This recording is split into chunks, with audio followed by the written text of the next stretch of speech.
So, hi everyone, my name is Siddharth, and I will be taking you through essentially what is the seller tiering program at Flipkart about and how you can maximize the benefits out of it. So, I the way that I'll cover this session is I'll first tell you, what are the different tiers, what are the benefits of the different tiers, how can you become eligible for the different tiers, and what are the steps you need to take to become eligible. Okay. In Flipkart, there are four kind of tiers which are currently there. There is diamond tier, gold tier, silver tier, and bronze tier. Just okay. Now, what is seller tiering essentially? And when I say there is a seller tiering program that I'll be talking about, what does it mean and how does it work? So, the idea of a seller tiering program is that we want to reward the sellers who are showing the best customer value proposition uh, in terms of largely two things. They are providing good speed to us and good speed to the customer rather, and they are providing good selection and also at the same time maintaining their hygiene metrics. So, for example, cancellations, product quality, etc.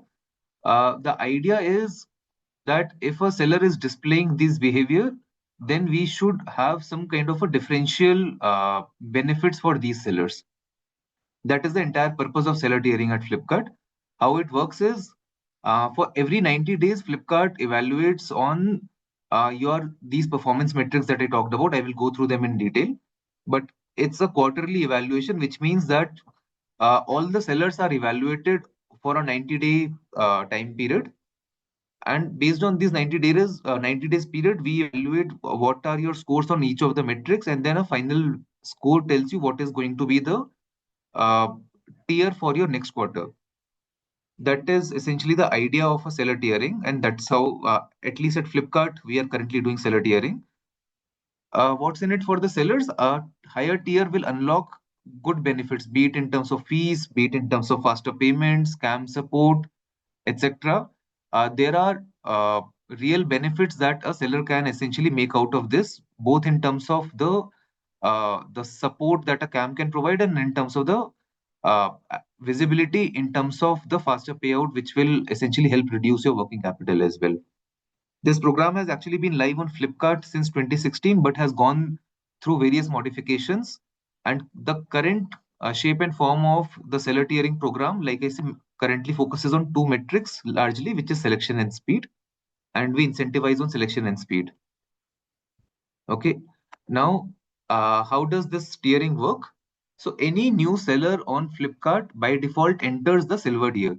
What does the silver tier mean? A silver tier simply means that the seller are currently meeting all the hygiene standards, and if they start showing good behavior in terms of the selection and speed metrics that we talked about, they are upgraded to gold.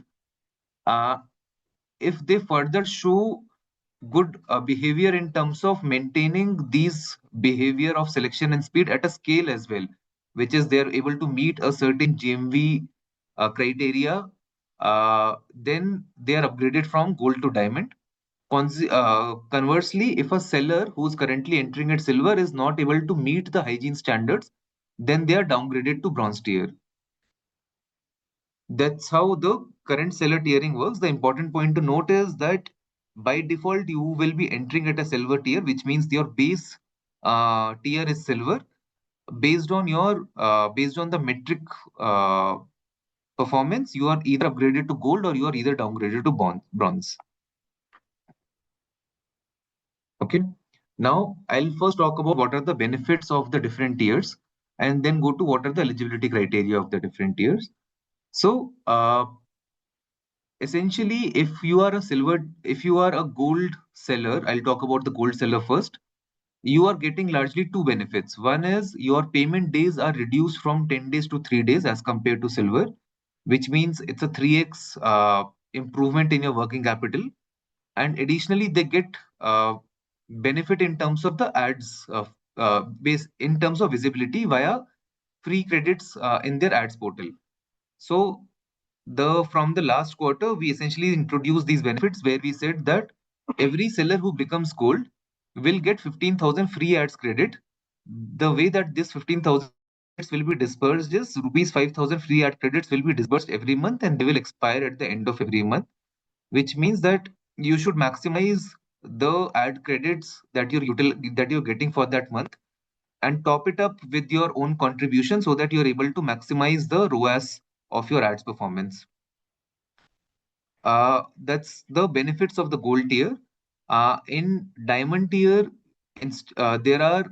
there is a benefit further in terms of payment days. So instead of 3 days, or rather instead of 10 days from silver, you will get payment in 2 days only.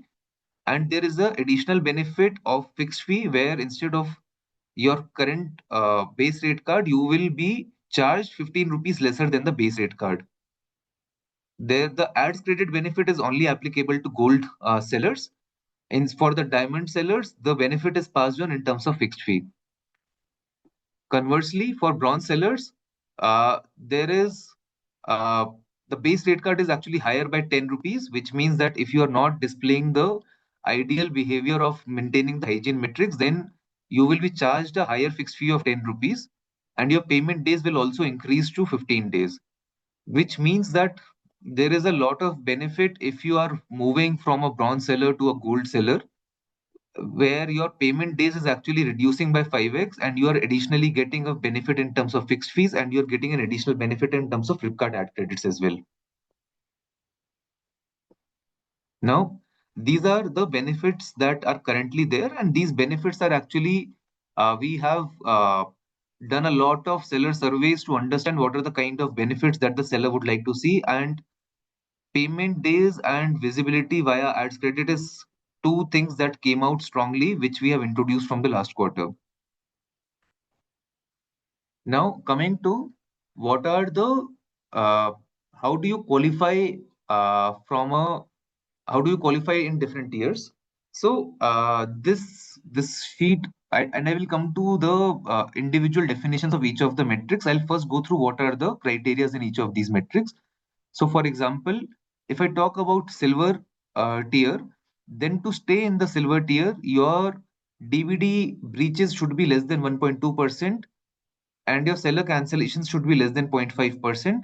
Your product quality should be in the top 70% sellers in that vertical, which essentially means that if you are displaying these three behaviors, if you are having less cancellations, if you are having less DVD breaches, and if your product quality is good, then you will stay in silver tier. If you are kind of defaulting on these metrics, on these three metrics, then you will be downgraded to the bronze tier. Now, coming to how you will be upgraded from silver to gold, if you show additional good behavior in terms of speed and selection. So you will notice the last two row items, sorry, you will notice the last two row items, which is speed and selection. So if you are in the top 20% sellers of that vertical, then we are saying that you have performed well, exceptionally well in that vertical, and that vertical will be counted towards your overall performance, overall demand weight, overall performance of your portfolio.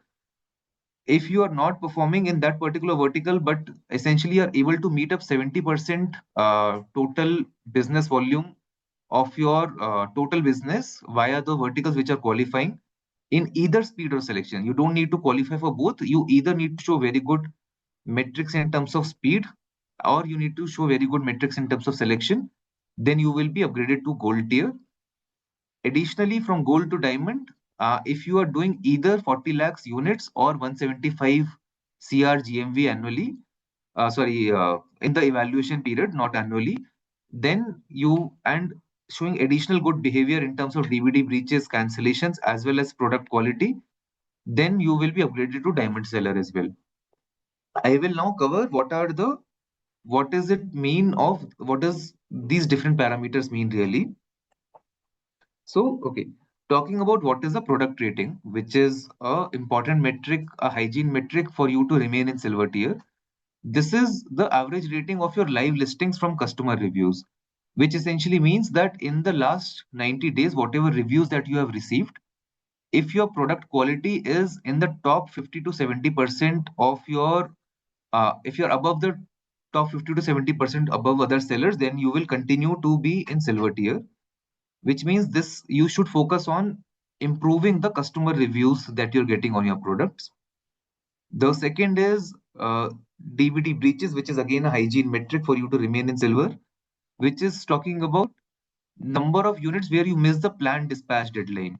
So essentially, say for example, your dispatch date was say tomorrow, the deadline was tomorrow, and if you have missed that deadline, then in that case, due to delayed delivery, which will result in the poor customer experience, you will have a DBD breach, and the number of DBD breach. So the calculation is say uh, out of total 1,000 units that you are selling, if 10 units are where you have marked the delayed delivery of your products, then 10% is your DBD breach over there. This number should be less than 0.5% for diamond, which means out of 100 products that you are currently selling, less than 0.5% should be having any kind of a DBD breach. And this number is 1.7% for gold and silver. Now, coming to the third hygiene metric, which is seller cancellation. Uh, the number of products that get cancelled by customers is what we call as seller cancellations. So, a number of products that you cancel as a seller is what is seller cancellations, which means that these are products that the customer, after going through different products, choose you as the brand that they want to trust in, liked your product, liked the reviews on your product, and placed the order on your product, but due to different reasons, you could not service those orders, and as a result, they resulted in seller cancellation. Again, the targets here are less than 0.1%, which means out of 100 units that you are selling, less than 0.1% should be in seller cancellations for diamond and less than 0.5% for gold and silver.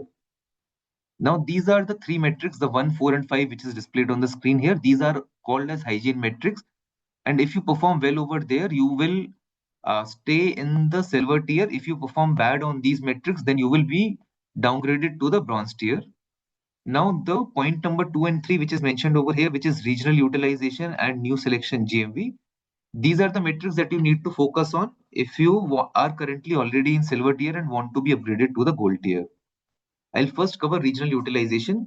Regional utilization is nothing but how many orders that you are currently servicing, how many units of those are from a local or zonal orders, which means that given that customers are spread across India, and say you are based out of Bangalore, and you are servicing a order which is coming from Delhi, then it will be called as a national order. If you are servicing an order within Bangalore, then it will be called as a local order. And if you are servicing an order within the same zone, then it will be called as a zonal order, which is essentially, say, for example, the South Zone in this case. Why is regional utilization important? Given the importance that, for example, quick commerce, etc., have started developing, we want our customers to get products at the fastest speeds possible. And hence, we want to ensure that the timelines to the customer are as minimal as possible, which will result in better conversions for your products as well. Regional utilization as a percentage simply means that total units which were serviced in local and zonal orders divided by total units is what is called as regional utilization. There are various ways by which you can improve your regional utilization. You can start sending more products in FBF. You can start onboarding in different zones in FBF. Start increasing your FBF share. And once you start increasing your FBF share, your regional utilization will automatically improve. Alternately, if FBF is not an option and you do not want to do into FBF, we encourage you to have your own warehouses in different parts of the country so that you can directly have the pickups, etc., done from those warehouses, so that you can essentially service the local and zonal orders and not only national orders. If you are, if you essentially are in the top 20% of your sellers, top 20% sellers for a vertical, then that vertical will be counted towards your regional utilization score. If you're not in the top 20%, then that vertical will not be counted towards your will not be counted towards your total regional utilization score. Lastly, what is percentage GMV from new selection? This is quite critical for all the sellers which are there on marketplace, and we have done a lot of changes in Flipkart to make sure that we are able to help you increase this metric. What does percentage GMV from new selection mean? It simply means that whatever business that you are currently doing, say you are doing currently say 1,000 units or 1,000 crores of business, then out of that 1,000 crores of business, how much business is coming from new section that you're launching in the particular quarter?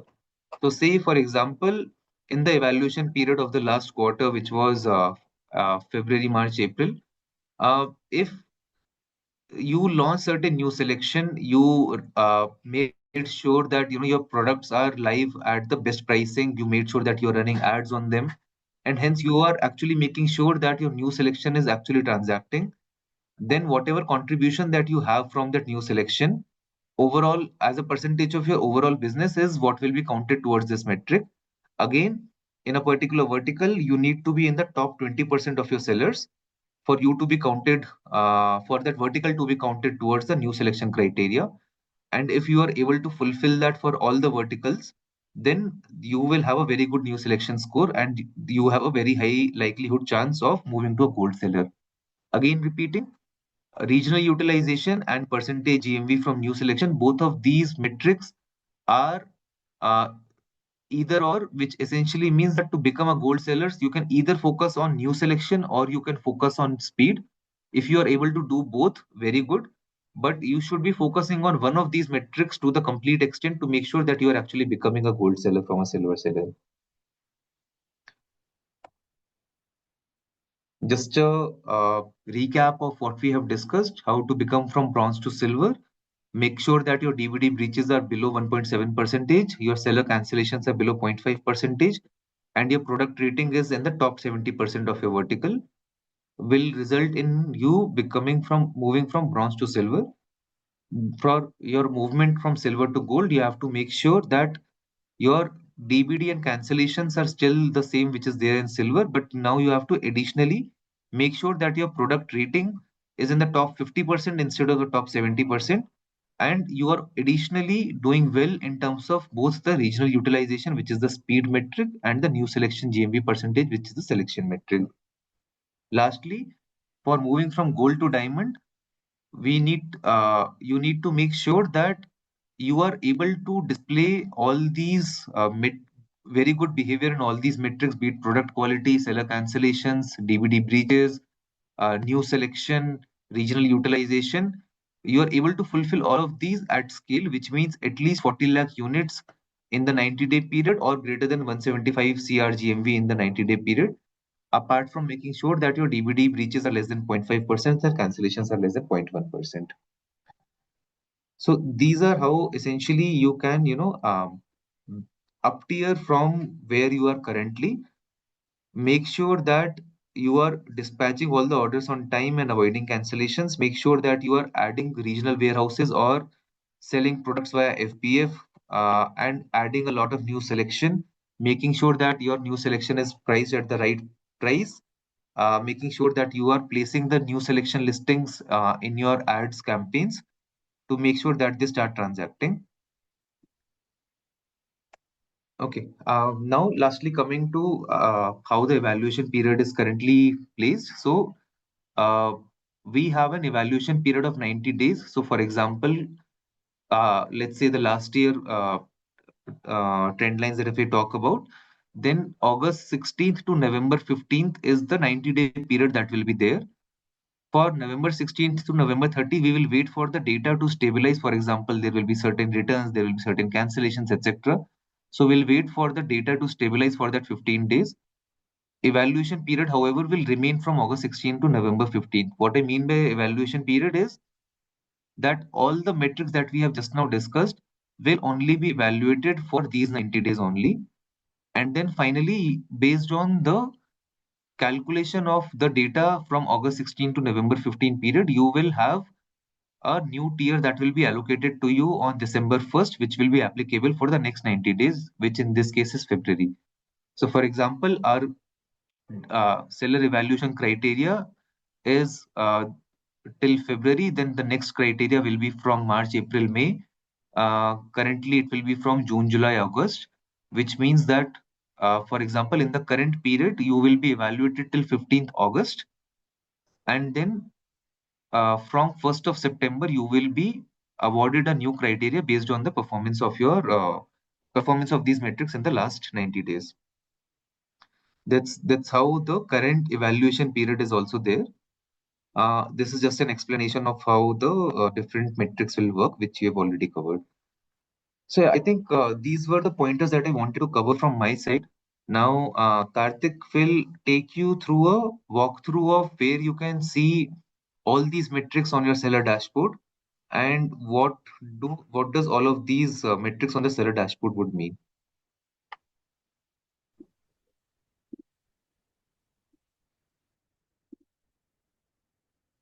Is my screen visible?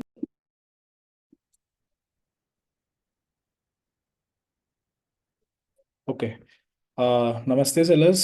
अभी मैं आपको हिंदी में explain करूंगा जो भी Siddharth explain किया अभी तक। मैं कोशिश करूंगा कि मैक्सिमम इंफॉर्मेशन मैं हिंदी में भी कन्वे कर सकूं। और इसके साथ मैं आपको सेलर डैशबोर्ड में आपका डार्विन सेलर टियरिंग कैसे आप चेक करोगे, उसको कैसे आप मॉनिटर करोगे और उसको उस पर आप कैसे एक्शंस ले सकोगे, ये भी मैं आपके साथ एक्सप्लेन करूंगा।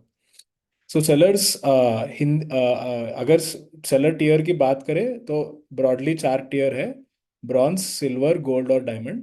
जब आप flipkart.com पे ज्वाइन करते हो एज अ सेलर, तब आपकी टियर सिल्वर असाइन होती है और आपकी परफॉर्मेंस के बेसिस पे हर क्वार्टर में आपका एक टियर असाइन होता है। एक एक परफॉर्मेंस का इवैल्यूएशन 90 डेज का होता है, 90 डेज का टाइम फ्रेम में होता है। जैसे आप सिल्वर पे है, आपका 90 डेज टाइम फ्रेम में आपके मेट्रिक्स के हिसाब से और क्राइटेरिया के हिसाब से आप या तो ब्रॉन्ज में जा सकते हैं, या तो गोल्ड पे जा सकते हैं, या फिर आप सिल्वर में ही रह सकते हैं। इसका आप डिटेल जानने के लिए आप यहाँ पे सेलर डैशबोर्ड पे आने के बाद, जैसे आप सेलर डैशबोर्ड पे लॉगिन करते हो,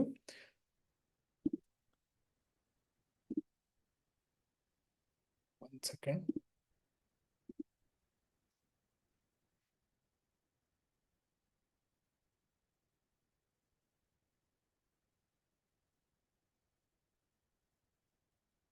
यस। जैसे आप सेलर डैशबोर्ड पे लॉगिन करते हो, आप यहाँ पे एक आपके नेम के बगल में एक आइकॉन दिखेगा जो आपकी टियर इंडिकेट करेगा। उस पर क्लिक करने पे आप सेलर टियर का पेज पे आ जाओगे। यहाँ पे आप देख सकोगे कि आपका करंट टियर क्या है और आप कौन से टियर पे ट्रेंड कर रहे हो। ट्रेंडिंग टियर ये बताता है कि आपका अगले टियर क्या हो सकता है, आपके करंट स्कोर के हिसाब से आपका अगले टियर क्या हो सकता है। जैसे यहाँ पे दिख रहा है, इस सेलर का करंट टियर जो सिल्वर है, और इनके स्कोर के हिसाब से इनका टियर अगले अगले साइकिल में भी सिल्वर में ही रहेगा। अगर आपको सारे टीयर्स का बेनिफिट और क्राइटेरिया चेक करना है तो आप इस बटन को दबा सकते हो, see all criteria and benefits button. इसको दबाने से आपको सारे टीयर का क्राइटेरिया और बेनिफिट्स एक जगह दिख जाएगा। जैसे यहाँ पे आप देख सकते हो, ब्रॉन्ज के लिए कोई भी क्राइटेरिया नहीं है। आपके मेट्रिक्स जैसे भी हो, आप ब्रॉन्ज के लिए क्वालिफाई करते हो। अगर आपके मेट्रिक्स में इंप्रूवमेंट आता है, जैसे डीबीडी ब्रीच और सेलर कैंसलेशन, जो आपके हाइजीन मेट्रिक्स है, और प्रोडक्ट क्वालिटी, इन पे जैसे आप इंप्रूव करते हो, यहाँ पे आप देख सकते हो 1.2% से नीचे आपका डीबीडी ब्रीच परसेंटेज रहना है, 0.5% से नीचे आपका सेलर कैंसलेशन रहना है, और आपका product quality score top 70% sellers का पार्ट रहना है। ये क्वालिफाई करते ही आप सिल्वर टियर पे आते हो। इससे भी अगर आप और ज़्यादा इम्प्रूवमेंट करोगे, जैसे आप प्रोडक्ट क्वालिटी में टॉप 50% पे आ जाते हो, और यूनिट्स या फिर जीएमवी में आप एक क्राइटेरिया को मीट करते हो, या तो आप 100 यूनिट का सेल करते हो उस 90 डेज टाइम फ्रेम में, अदरवाइज आप 2 करोड़ का जीएमवी करते हो उस 90 डेज टाइम फ्रेम में, तो आपका सेल्स का क्राइटेरिया भी मीट हो गया। सर्विस में आप सेम जो सिल्वर में है, 1.2% डीपीडी ब्रीच और 0.5% सर्विस का सेलर कैंसलेशन का परसेंटेज, ये क्वालिफाई करते हैं। आप सर्विस भी क्वालिफाई करते हो। कस्टमर एक्सपीरियंस में आपका प्रोडक्ट क्वालिटी पहले से और थोड़ा इम्प्रूव इम्प्रूव होना चाहिए, जैसे टॉप 50% यहाँ पे दिखा रहे हैं। और इसके साथ साथ आपको सिल्वर से गोल्ड में मूव करने के लिए या तो स्पीड या फिर सिलेक्शन को इम्प्रूव करना पड़ेगा, और उस क्राइटेरिया में आपको 20% में, टॉप 20% में रहना पड़ेगा। मैं आपको डिटेल में एक्सप्लेन करता हूँ ये टॉप 20% के आप कैसे जान सकते हो क्या एग्जैक्टली 20% होता है। आपके बहुत सारे सेलर्स का ये क्वेश्चन था, तो मैं इसके बारे में आपको एक्सप्लेन करता हूँ। और इसके साथ डायमंड में मूव करने के लिए आपको और भी थोड़ा इम्प्रूवमेंट करना पड़ेगा। जैसे सेलर कैंसलेशन को 0.1% और डीबीडी ब्रीच को 0.5%। और इसके साथ 40 लाख यूनिट्स या फिर 175 करोड़ का जीएमवी। ये आपको दिखाता है कि गोल्ड से डायमंड जाने के लिए आपका स्केल काफी ज्यादा बड़ा होना चाहिए। इसके साथ यहाँ पे आप बेनिफिट्स देख सकते हो, सिद्धार्थ ने ऑलरेडी एक्सप्लेन किया है, बट यहाँ पे आप इजीली देख सकते हो कि आपके फिक्स्ड फीस और पेमेंट्स के रिलेटेड क्या क्या बेनिफिट्स है। जैसे जैसे आपका टीयर बढ़ता जाएगा आपको अच्छे बेनिफिट्स मिलते जाएंगे। जैसे आप ब्रॉन्ज टीयर में रहोगे आपका बेनिफिट आपका आपका आपके पास अच्छे बेनिफिट्स नहीं रहेंगे। तो सेलर्स, यहाँ पे आप जैसे सेलर टीयर पेज पे आते हो, यहाँ पे आपका current tier score, current tier क्या है ये आप देख सकते हो। यहाँ पे सिल्वर है, और यहाँ पे साइड में एक और बटन होगा चेक करंट टीयर स्कोर। इसको क्लिक करने पे आपका जो स्कोर अचीव्ड है इस टीयर के लिए वो आपको दिख जाएगा इस साइकिल के लिए, और उसके साथ साथ उसका नेक्स्ट बेंचमार्क क्या है वो भी दिख जाएगा। इसके साथ जब आप लाइव एक साइकिल के बीच में होते हो, यहाँ पे आपका लाइव स्कोर दिखने लगेंगे। जैसे इस सेलर का प्रोडक्ट क्वालिटी स्कोर 0 है, और इनको डायमंड में आने के लिए इनको स्कोर रखना होगा 70%। अभी इनका स्कोर 0% है, और इनको 70% में लाना पड़ेगा स्कोर। और ये कैसे लेके आना है, ये चेक करने के लिए आप चेक प्रोडक्ट क्वालिटी पे क्लिक कर सकते हो। यहाँ पे यहाँ पे मेरे स्क्रीन में कोई भी डेटा नहीं रहेगा, बट आपके स्क्रीन में यहाँ पे अनअचीव्ड वर्टिकल बेंचमार्क्स दिखेंगे आपको। जैसे मान लीजिए T shirt, jeans, sweater etcetera, ऐसे आपके वर्टिकल्स रहेंगे। आपका क्या रेटिंग है इन वर्टिकल्स में और बेंचमार्क क्या है ये आपको दिख जाएगा। आपने बेंचमार्क स्टेटस अचीव किया है या नहीं ये दिख जाएगा, और इसके साथ आपका यूनिट शेयर क्या है ये दिख जाएगा।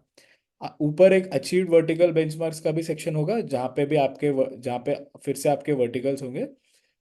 ये वाला सेक्शन में आपके वो वर्टिकल्स होंगे जिसमें आपने बेंचमार्क स्टेटस अचीव किया है। फॉर एग्जांपल, अगर टी शर्ट वर्टिकल में आपका रेटिंग है 3.8 और बेंचमार्क है 3.6, तो इसका ये मतलब हो गया कि आपने इसका बेंचमार्क स्टेटस अचीव कर लिया। और मान लेते हैं टी शर्ट वर्टिकल से आपका 20% यूनिट शेयर है, तो आपका स्कोर यहाँ पे 20% हो जाएगा। मान लेते हैं आपके सिर्फ दो वर्टिकल है, एक टी शर्ट और एक जीन्स। टी शर्ट आपका अचीव्ड में है और जीन्स आपका अनअचीव्ड में है। मान लेते हैं जीन्स में आपका आपका रेटिंग है 3.4 और बेंचमार्क है 3.6, तो आपका यहाँ पे बेंचमार्क स्टेटस नॉट अचीव्ड होगा। और मान लेते हैं यूनिट शेयर आपका जीन्स में 80% है, तो यहाँ पे जीन्स के करस्पॉन्डिंग आपका स्कोर 0 होगा। जब आप बेंचमार्क स्टेटस अचीव करोगे तभी आपका जो वर्टिकल का क्राइटेरिया है वो पास होगा, और उसका यूनिट शेयर आपका स्कोर में ऐड हो जाएगा। इस एग्जाम्पल में अगर हम देखते हैं तो इस सेलर का अगर जीन्स में भी क्वालिफाई कर लेते हैं तो उनका ऊपर 20% और यहाँ पे और 80% मिलके 100% प्रोडक्ट क्वालिटी स्कोर हो जाएगा, और एक गोल्ड के लिए प्रोडक्ट क्वालिटी का बेंचमार्क क्रॉस कर लेंगे। सिलेक्शन और स्पीड आरयू का भी लॉजिक सेम ही है। आप इसको क्लिक करने पे यहाँ पे आपको अचीव्ड और अनअचीव्ड वर्टिकल्स दिख जाएंगे। जैसे इस सेलर का यहाँ पे बायोग्राफीज का अनअचीव्ड वर्टिकल है, यहाँ पे 14% है बेंचमार्क, और इनका जीएमवी इस वर्टिकल में 0% है। यहाँ पे ये दिखाता है कि आपको नए वर्टिकल्स लाना पड़ेगा, और नया वर्टिकल में आपके एग्जिस्टिंग वर्टिकल्स में नया सिलेक्शन भी लाना पड़ेगा, नए प्रोडक्ट्स लाना पड़ेगा। आपका जैसे नया प्रोडक्ट्स का सेल होता है आपका परसेंटेज जीएमवी काउंट होता है। मान लेते हैं इस सेलर ने बायोग्राफीज वर्टिकल में नया सिलेक्शन लाया, नया किताब लाया फॉर एग्जांपल, और इन्होंने 14% थ्रेशोल्ड क्रॉस कर लिए, तो यहाँ पे सेम लॉजिक के हिसाब से इनका सेल शेयर जो भी होगा उसका स्कोर आपका न्यू सिलेक्शन में ऐड हो जाएगा। स्पीड आरयू का भी कहानी सेम है। स्पीड आरयू में भी अचीव्ड और अनअचीव्ड वर्टिकल्स होंगे। तो आपको आपको ओवरऑल लेवल पे आपको ये देखना है कि आपका सेलर टियर पेज में आना है आपको। सिलेक्शन या फिर स्पीड जो भी आपको देखना है, या फिर प्रोडक्ट क्वालिटी जिसको भी आपको इम्प्रूव करना है, जो भी आपका रेड में है, राइट, जो भी आपका रेड में है वो आपको देखना है कि कौन सा वर्टिकल्स में आपको काम करना पड़ेगा। मान लेते हैं प्रोडक्ट क्वालिटी है, तो अगर प्रोडक्ट क्वालिटी में आपको एक वर्टिकल में काम करना पड़ेगा तो उसके लिए आपको उस वर्टिकल में क्या इश्यूज है, कस्टमर के क्या कंप्लेंट्स है, वो देख के आपको उन पे काम करके वो प्रोडक्ट क्वालिटी इंप्रूव करना पड़ेगा। अगर सिलेक्शन है तो आपको नया नया प्रोडक्ट्स लाना पड़ेंगे, लाना पड़ेगा उस वर्टिकल में, वो जो भी आपका अनअचीव्ड वर्टिकल्स है, और उस वर्टिकल्स का उस सिलेक्शन में आपको सेल बढ़ाना पड़ेगा। स्पीड के लिए आप दो चीज़ कर सकते हो, या तो आप एफबीएफ में ऑनबोर्ड कर सकते हो स्पीड बढ़ाने के लिए, ताकि आपका नेशनल लेवल पे या जोनल और लोकल लेवल पे स्पीड्स का स्कोर बढ़ जाएगा एफबीएफ ऑनबोर्ड करने से। आपको अगर एफबीएफ ऑनबोर्ड नहीं करना है तो आपको लोकल और जोनल ऑर्डर्स का संख्या बढ़ाना पड़ेगा। ये आप कैसे कर सकते हो? आप हर हर जोन में वेयर हाउस आप ऑनबोर्ड कर सकते हो। मतलब आपको, लेट से आप साउथ से हो, आप बैंगलोर में आपका बेस है, राइट? अगर आपके बहुत सारे ऑर्डर्स नॉर्थ से, मतलब लेट से दिल्ली से, उत्तर प्रदेश से, या फिर राजस्थान से आ रहे, तो आपको वहाँ पे कोई ना कोई एरिया में आपको एक नया फुलफिलमेंट वेयरहाउस आपको ओपन करना पड़ेगा, वो आपको रजिस्टर करना पड़ेगा एज एन पिकअप एड्रेस। वहाँ पे भी जब वहाँ से कोई ऑर्डर आता है, आपका ई कार्ट का जो प्रॉमिस फुलफिलमेंट एजेंट होता है वो उस लोकेशन पे आके पिकअप करेगा। ऐसे आप स्पीड आरयू बढ़ा सकते हो। सर्विस में डीबीडी ब्रीच और सेलर कैंसिलेशन दो क्राइटेरिया है। इसमें आपको डीबीडी ब्रीच में आपको -1.2% मेंटेन करना है, आपको गोल्ड में क्वालिफाई करने के लिए। कैंसिलेशन में आपको 0.5% मेंटेन करना है। डीबीडी ब्रीच और सेलर कैंसिलेशन को आपको कम रखना है। डीबीडी ब्रीच कैसे कम करते हैं वो आप, जैसे आपका ऑर्डर आता है, आपको डीबीडी जो डेट होता है ऑर्डर के अगेंस्ट, उसके पहले आपको वो हैंड ओवर करना है। सेलर कैंसिलेशन आप, ये वो कैंसिलेशन से जो कस्टमर नहीं करते, ये आपके साइड से जो कैंसिलेशन से वो काउंट होते हैं यहाँ पे। आपको यहाँ पे मैक्सिमम सेलर कैंसिलेशन नहीं करे, उसके वो एक्शन लेना पड़ेगा आपको। बाकी सेल्स का क्राइटेरिया काफ़ी स्ट्रेट फॉरवर्ड है। आपको गोल्ड में क्वालिफाई करने के लिए मिनिमम 100 यूनिट्स का सेल करना पड़ेगा उस टाइम फ्रेम में, या तो मिनिमम 100 यूनिट्स या फिर 2 करोड़ का सेल करना पड़ेगा। उन दोनों में कोई भी क्राइटेरिया को अगर आप क्वालिफाई करते हो तो आप गोल्ड के लिए इस सेल्स का क्राइटेरिया क्वालिफाई कर लेते हो। आपका यूनिट्स कितना है और आपका जीएमवी कितना है, ये देखने के लिए आप इन इन दोनों बटन्स में किसी भी बटन को क्लिक कर सकते हो। आपको अर्न मोर पेज में लेके जाएंगे नेक्स्ट इनसाइट्स के अंदर, जो आपका यूनिट्स दिखाता है कि कितना हो रहा है। इसके साथ आपको ये भी दिखेगा कि आपका ट्रेंडिंग टीयर क्या है, मतलब अभी के मेट्रिक्स के हिसाब से आपको कौन सा टीयर असाइन होगा, और इसके हिसाब से आप एक्शन ले सकते हो। अगर आपका करंट ईयर सिल्वर है और आपके मेट्रिक्स अच्छे हैं, तो आपका ट्रेंडिंग टीयर गोल्ड भी हो सकता है या फिर डायमंड भी हो सकता है। ध्यान रखिए, आपका करंट ईयर से आप नीचे ना जाए, जितना कोशिश कर सकते हो उतना नीचे ना जाए। ऊपर जाने की ही हमारी कोशिश होनी चाहिए। ठीक है।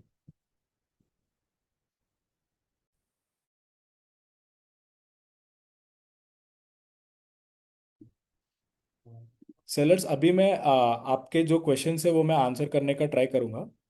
आपके आप क्वेश्चन सेक्शन में आप क्वेश्चन डाल सकते हो आपके जो Sellers, भी। please ask your questions as of now. You can either ask it through the chat box or the Q&A tab. We'll pick it up from there. और सेलर्स, एक रिक्वेस्ट है मेरी, जितना हो सके उतना क्वेश्चंस ये सेलर टीयर के बारे में ही हो, हम उतना अच्छा आंसर दे पाएंगे। बाकी अगर आपके कोई और क्वेश्चंस है तो हम लोग इस सेशन में आंसर नहीं कर पाएंगे।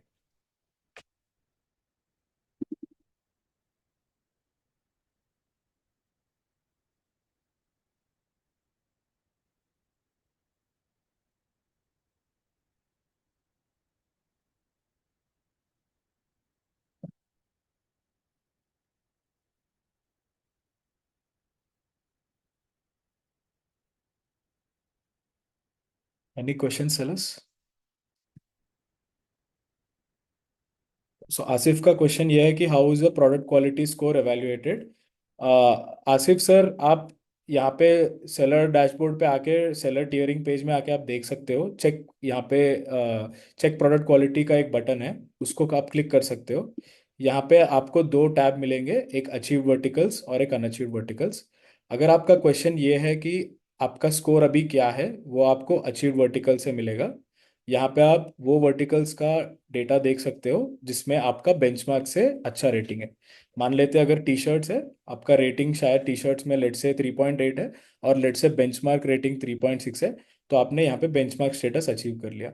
मान लेते हैं कि आपका टी शर्ट वर्टिकल से यूनिट शेयर 50% है, तो आपका यहाँ पे स्कोर 50% हो जाता है। अगर आपका कोई और भी वर्टिकल है जो आपने अचीव कर लिया, तो 50% के साथ वो भी ऐड होके यहाँ पे मान लेते 60% हो जाता है। और अगर आपको ये देखना है कि आपके अनअचीव्ड वर्टिकल्स क्या है, तो आप उसी सेक्शन में आप नीचे जाके देख सकते हो कि क्या क्या वर्टिकल्स है जिनमें आपने अचीव नहीं किया। इनको आप इन वर्टिकल्स में आपका रेटिंग इंप्रूव करने से आप आपका ओवरऑल प्रोडक्ट क्वालिटी स्कोर भी बढ़ जाएगा।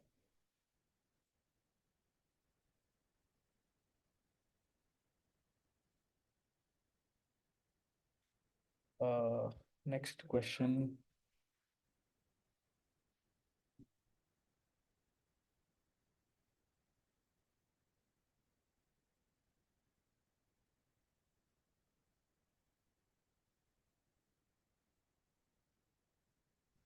In the current year is good, but since I have 20 new products, I'm showing trending tier in silver. Should I remove my new listings and make them okay?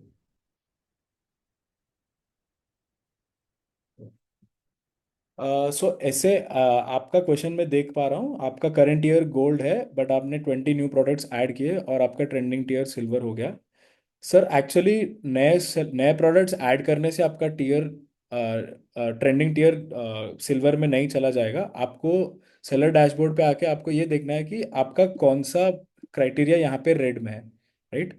अगर आपको लग रहा है कि let's say for example आपका product quality कम हो गया new new products add करने के बाद, तो देन आप डिसाइड कर सकते हो आपको क्या करना है। But it's not the case that आपने न्यू प्रोडक्ट्स ऐड किए इसीलिए आपका सेलर टियर कम हो गया या जो आपका ट्रेंडिंग टियर है वो कम हो गया। आपको यहाँ पे आके देखना पड़ेगा कि आपका कौन सा क्राइटेरिया में रेड कलर का मार्क है और उसको इम्प्रूव करने का ट्राई करना है आपको।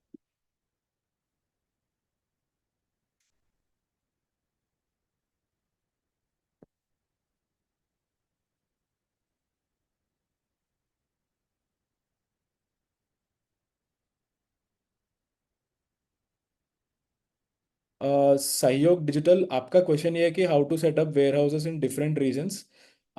इसमें इसमें हम लोग एग्जैक्ट हेल्प नहीं कर पाएंगे। आपको ये करना पड़ेगा कि आपको देखना पड़ेगा कि आपके सबसे ज़्यादा ऑर्डर्स कहाँ से आ रहे हैं। इसको आप इजीली देखने के लिए आप एक काम कर सकते हो, नेक्स्ट इनसाइट्स में जाके यहाँ पे अर्न मोर में आपको ये दिखेगा कि आपका सेल कौन से रीजन से सबसे ज़्यादा आ रहा है।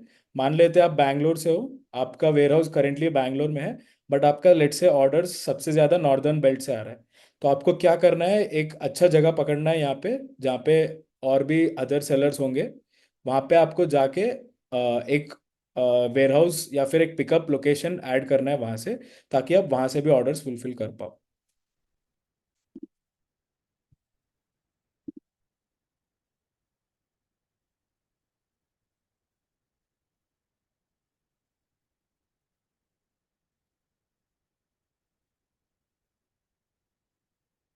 सिलेक्शन इंसाइट में क्या इंप्रूव करना पड़ता है डायमंड में बने रहने के लिए? डायमंड में बने रहने के लिए आपको पहली बात तो आपको आपका यूनिट्स और जीएमवी 40 लाख यूनिट्स और 175 करोड़ जीएमवी, इन दोनों में एक क्राइटेरिया को मीट करना है आपको। और आपका जो प्रोडक्ट क्वालिटी स्पीड और सिलेक्शन है वो जो आपके लिए जो आपका गोल्ड का क्राइटेरिया था वही वही रहेगा, कोई भी चेंज नहीं रहेगा। उनमें आपको कोई एक्स्ट्रा एडिशनल एफर्ट डालने का ज़रूरत नहीं है। बट आपको डीबीडी और सेलर कैंसिलेशन ध्यान में रखना है, इसका क्राइटेरिया और भी छोटा है। गोल्ड के लिए 1.2% है, बट डायमंड और डायमंड के लिए वो 0.5% है। सेलर कैंसिलेशन गोल्ड के लिए 0.5% है, डायमंड के लिए वो 0.1% है। Universal Outlet's current tier and trending tier is showing the same silver for the last 6 months. How to confirm tier level? Sir यहाँ पे कॉन्सेप्ट ये है कि आपका जो एवेल्युएशन के हिसाब से आपका जो स्कोर आया है उसका करंट टीयर होगा। अगर आपका करंट टीयर सिल्वर है तो इसका मतलब यह है कि प्रीवियस एवेल्युएशन में आपका स्कोर जो आपने अचीव किया उसके हिसाब से आपका करंट टीयर सिल्वर है।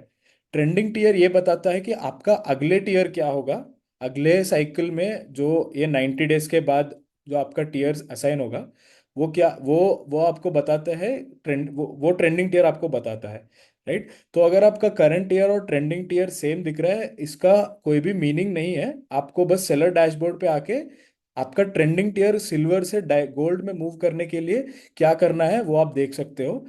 जैसे मैं पहले भी बता चुका हूँ, आप सेलर डैशबोर्ड पे सेलर टियर पेज पे आके यहाँ पे जो भी आपका रेड में दिख रहा है वो आपको इम्प्रूव करना है।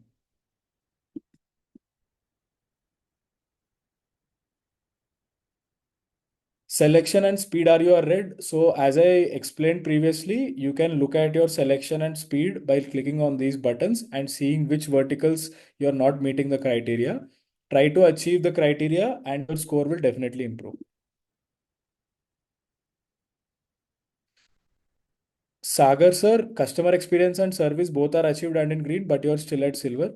सागर सर, यहाँ पे दो बात है।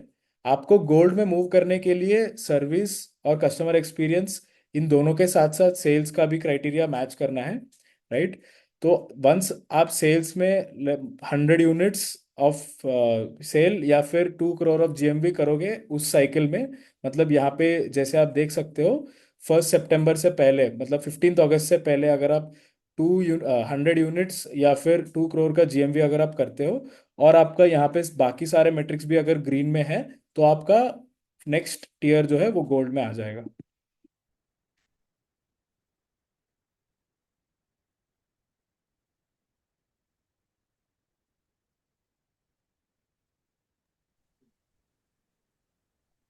टीम, बहुत सारे क्वेश्चंस इस बात पे हैं कि आज के दिन में अगर मैं नई सिलेक्शन लिस्ट करता हूं तो क्या उस नई सिलेक्शन के लिए मुझे और उसमें सिलेक्शन का मेरे को जीएमवी परसेंटेज बढ़ाना है, तो क्या मुझे सिलेक्शन कैसे मुझे अपना वो स्कोर बढ़ाना है? क्या मुझे सिलेक्शन डीलिस्ट करनी होगी या सिर्फ नया कैटलॉग ऐड करना होगा? दोनों सिलेक्शन और आरयू दोनों मैट्रिक्स के लिए जो इम्पोर्टेंट बात है वो ये है कि सिर्फ नया कैटलॉग डालने से या फिर सिर्फ एफबीएफ के अंदर स्टॉक रखने से आपके वो दोनों मैट्रिक्स नहीं बढ़ेंगे।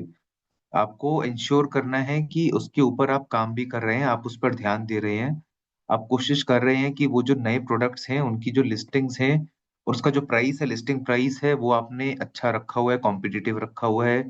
आप इवेंट के टाइम पे पार्टिसिपेट कर रहे हैं उन न्यू लिस्टिंग्स के थ्रू। आप ये कोशिश कर रहे हैं कि आज के दिन में जो भी आपकी लिस्टिंग्स आपके एफपीएफ वेयर हाउस के अंदर रखी हुई हैं, आप उस पर डिस्काउंट कूपन्स चला रहे हैं, आप उस पे एड्स चला रहे हैं ताकि वो बिक सके। सिर्फ कैटलॉग ऐड करने से या फिर सिर्फ एफबीएफ में प्रोडक्ट्स रखने से आपके मैट्रिक्स मूव नहीं करेंगे।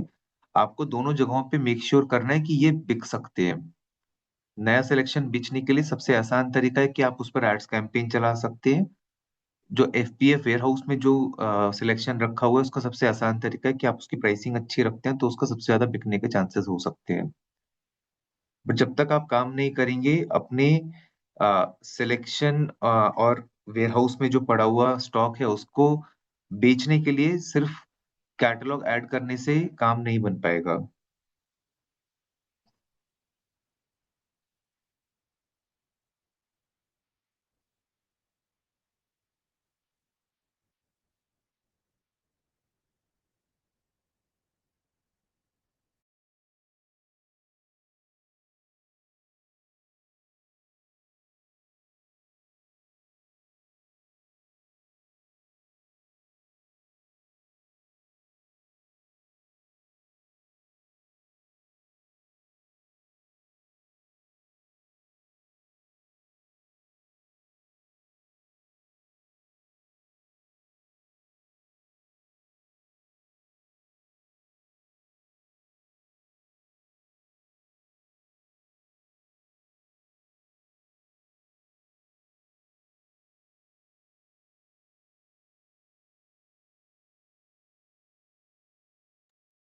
सेलर्स, हमारे बहुत सारे क्वेश्चंस ऊपर चैट में मिस हो गए होंगे। अगर किसी और को कोई और डाउट्स है तो पूछ सकते हैं, हम आंसर करने का ट्राई करेंगे।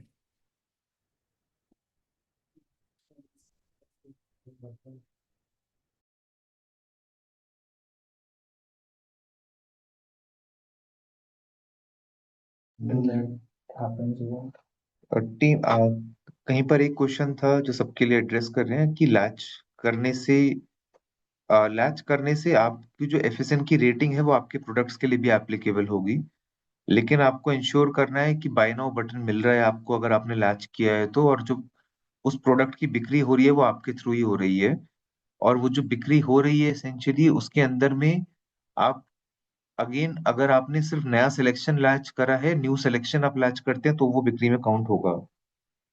कहने का मतलब है कि नया एफएसएन बनाने की जरूरत नहीं है सिलेक्शन के लिए। अगर आप लैच करके भी बाय नाउ बटन ले जाते हैं और उसके थ्रू अपनी लिस्टिंग्स को बेच पाते हैं जो कि नई लिस्टिंग है, तो भी आपका जो सिलेक्शन का स्कोर है वो बढ़ेगा।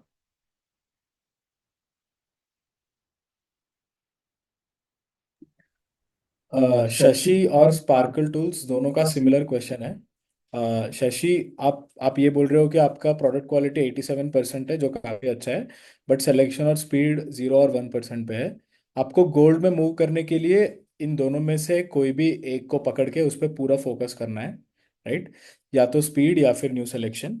इन दोनों में आपको, जैसे मैंने पहले सेलर डैशबोर्ड पे दिखाया, you can come to the seller dashboard and check your speed and new selection score 1% जो आप बोल रहे हो।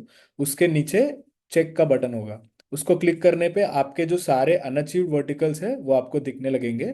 आपको उन वर्टिकल्स पे काम करना है। फॉर एग्जाम्पल, अगर आपका टी शर्ट वर्टिकल में अनअचीव्ड है सिलेक्शन के हिसाब से, तो आपको टी शर्ट वर्टिकल में नया सिलेक्शन लाना पड़ेगा और आपको उस पे काम करना पड़ेगा, मतलब आपको उसमें सेल लाना पड़ेगा। आपको पहले नया सिलेक्शन लाना पड़ेगा और उस पे सेल लाना पड़ेगा। लेट से अगर आपको स्पीड इंप्रूव करना है, जो मैंने पहले भी बोल चुका हूँ, आपको लोकल और जोनल ऑर्डर बढ़ाना पड़ेगा। इसको करने के लिए आप नया पिकअप लोकेशंस ऐड कर सकते हो, ताकि वो जो आपके ऑर्डर्स आते हैं उस रीजन से, वो लोकल या फिर रीजनल ऑर्डर के हिसाब से फुलफिल हो जाए।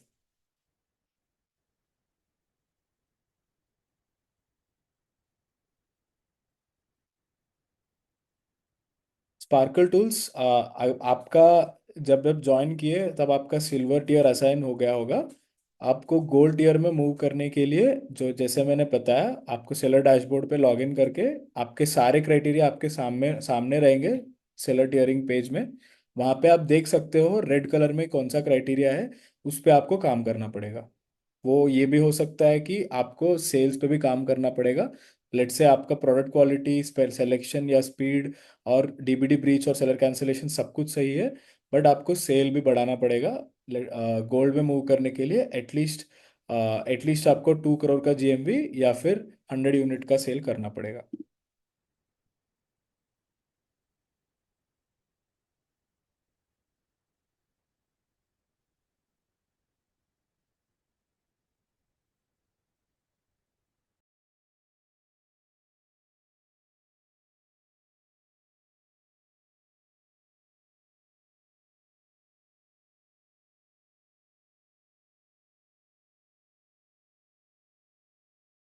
Yes, I think only if we can address it, then we should. Sparkle tools, product rating and reviews पे अगर काम करना है तो क्या करें? सर, आपको ये देखना पड़ेगा कि क्या वर्टिकल्स है जिन पे आपका प्रोडक्ट रेटिंग और रिव्यूज का स्कोर कम है। आपको उन वर्टिकल का करस्पॉन्डिंग लिस्टिंग्स देखना पड़ेगा, और उन पे जो आपका रिव्यूज है वो आपको देखना पड़ेगा। फॉर एग्जांपल, कस्टमर्स को अगर क्वालिटी अच्छा नहीं लग रहा है तो आपको क्वालिटी इंप्रूव करना पड़ेगा। अगर कस्टमर को जो प्रोडक्ट रिसीव हुआ वो डैमेज्ड है, तो आपको यह इंश्योर करना है कि बिना डैमेज किए प्रोडक्ट कैसे डिलीवर हो। इसको आप देखने के लिए, आप मैं स्क्रीन शेयर करके दिखाता हूँ। मान लेते हैं आपने यहाँ पे प्रोडक्ट क्वालिटी पे आ गए, आपको ये दिख गया कि आपके कौन से अनअचीव्ड वर्टिकल्स है, और यहाँ पे एक और बटन होगा जिसको क्लिक करने पे आपको लिस्टिंग्स भी दिख जाएंगे, कौन सा लिस्टिंग्स है। मान लेते हैं आपके पास 3-4 लिस्टिंग्स का इंफॉर्मेशन आ गया कि जिन पे काम करना है। आप प्रोडक्ट क्वालिटी इंसाइट्स में जा सकते हो, जो ग्रोथ टैब के अंदर है। यहाँ पे उस लिस्टिंग के करस्पॉन्डिंग आप ट्रेंड देख सकते हो कि रेटिंग्स क्या है, रिव्यूज क्या है, और उसका जो कस्टमर रिव्यूज है वो भी आप या तो यहाँ से देख सकते हो, या फिर डायरेक्ट flipkart.com में आपका लिस्टिंग सर्च करके अभी आप देख सकते हो।